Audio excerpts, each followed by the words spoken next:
I am a white male. I am an African American female. I am brown.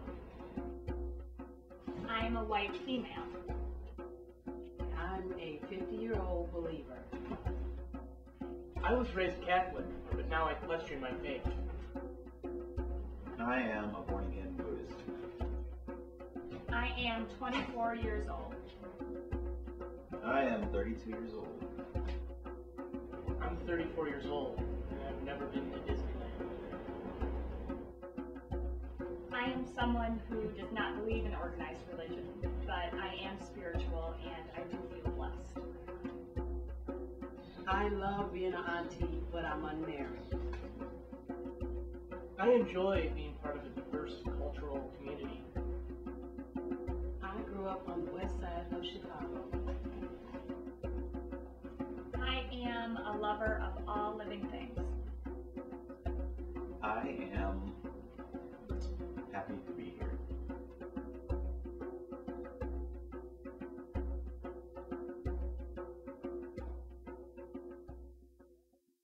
I'm not into religion either because I think that's what kills people, all those traditions and all those, you can't do this, you can't do that, you can't go here, you can't do that, you don't do this, don't do this, and so I'm like,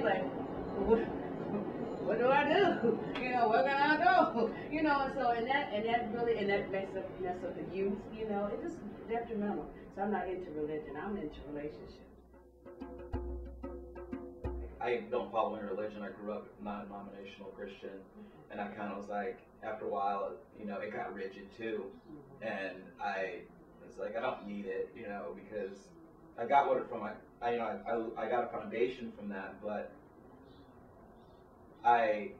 there's more out there, and I just like you said, you just still got a lot of ways to go, Yeah. and I think that relationships, like you said, that's it. It's all about, you know, I think God is us, and I think God is, you know, our relationship to the planet, to each other, to everything. But I'm sure even the Buddhist religions and all the other religions, I'm sure every single religion has some sort of hang-up. So that's why I just try to live my life spiritually. I try to help people out. If I see somebody that, you know, needs help with something, then I'll help them. If somebody needs like a hug, I'll give them a hug. So that way. I mean, I said that I don't believe in organized religion, but I'm very spiritual and I still feel blessed.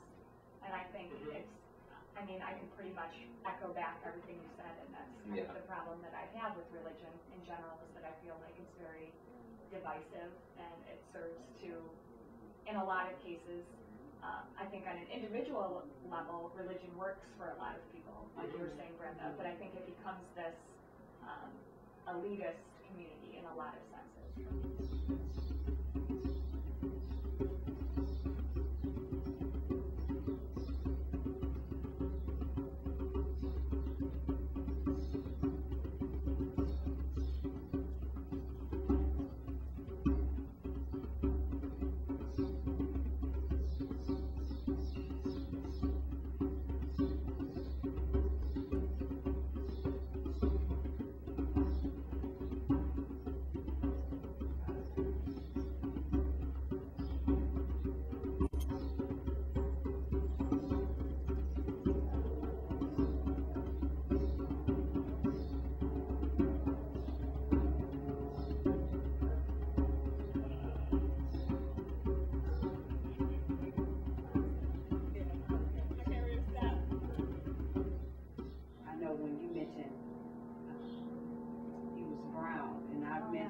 That I was African American.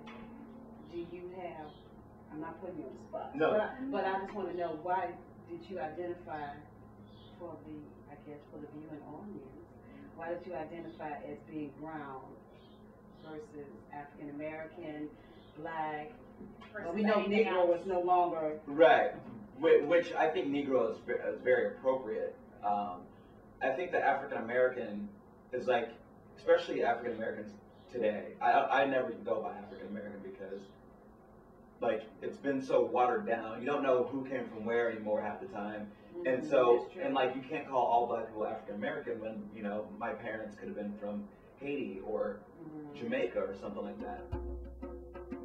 I guess it's not really an appropriate term, I guess, but there's mixed kids everywhere. Yeah. Like I remember I was only black kid a lot of times, but then there was also a lot of mixed kids too, and now it's like a whole community of them, and that's all you see everywhere. It's either. How do you? I mean, not that I'm into classification or anything, but how do you classify I guess somebody with mixed black race and a white mixed race? Yeah. See, I always like to think, 300 years in the future, They're all gonna be the same. where everybody where we stop classifying each other as either African American or black or white or Hispanic or Latino and just consider ourselves perfect. My sister we all live in Oak Park, and this little girl, and same age as my niece, we was in the store, right? And they just hooked us like this.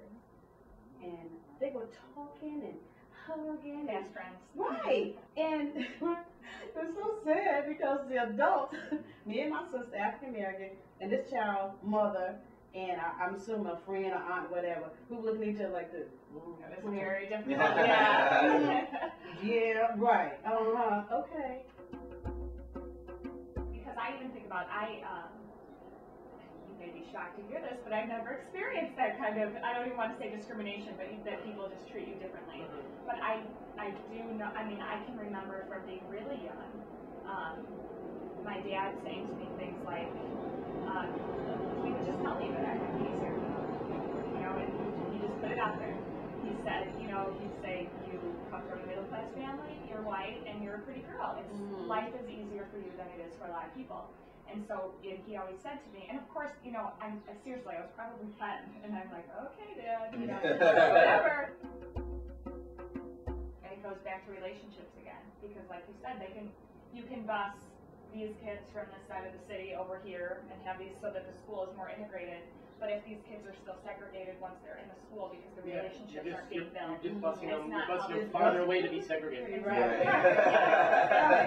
You're busing them further away. They're spending less time at home with their family. There's a lot of issues that come along with it. It has to be part of it.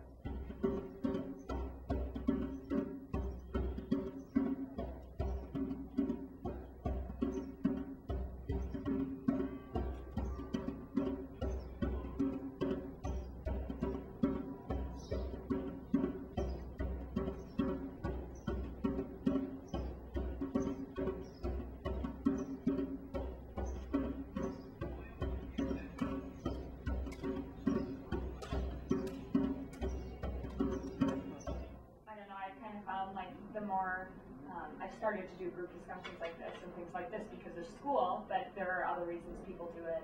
Again, I don't want to keep falling back on artists because I don't completely 100% consider myself to be an artist, but I think that there's just certain groups where discussion happens more frequently, where you're questioned certain faiths, where you're asked to question things more frequently.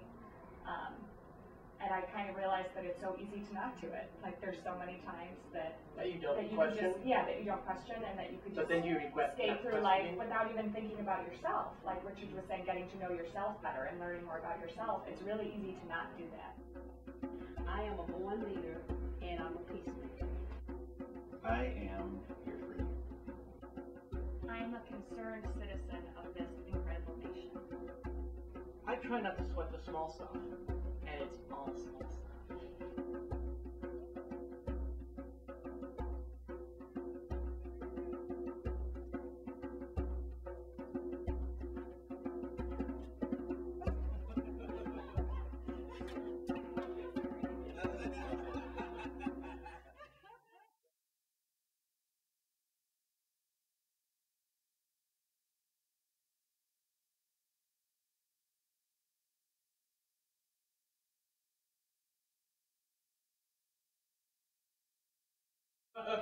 But Dr. Celebrity, wait a minute.